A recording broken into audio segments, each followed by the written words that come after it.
This is the Campbell Hausfeld heavy-duty spray gun that we sell with our pressure pot sprayers and our PD202 air-powered diaphragm sprayers. And really what I want to show you today is the adjustment knobs that are on this gun. The top knob is the knob that controls the spray pattern. The second knob down controls the fluid, the amount of paint that travels through the gun. And then the third knob is the air pressure control knob. It just controls the amount of air that is pressurizing the paint and atomizing it as it travels through the gun.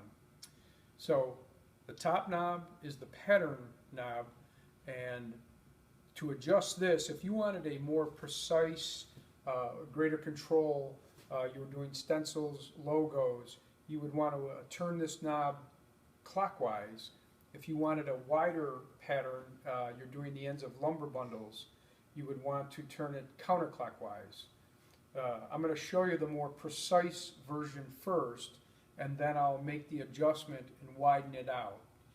So here is a more precise pattern. And now I'm going to take that knob, the pattern knob, and I'm going to turn it counterclockwise, and I'm just going to add a little bit more paint, give you the effect.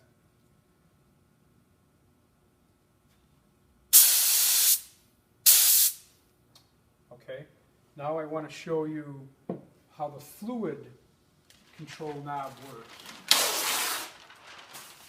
Again, that is the second knob down. I'm going to widen this pattern just a little bit more, and I'm going, again, turning counterclockwise, and now I'm going to add more fluid as if I was painting the end of a lumber bundle.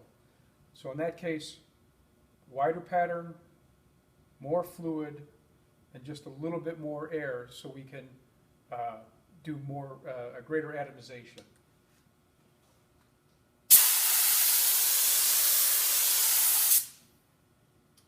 Again, the bottom knob is the air adjustment knob. If you were going to do more precise logos, stencils, less air is better. So you would turn that to your left, and if you wanted more air pressure, greater atomization for the ends of the lumber bundles, you would turn it to your right.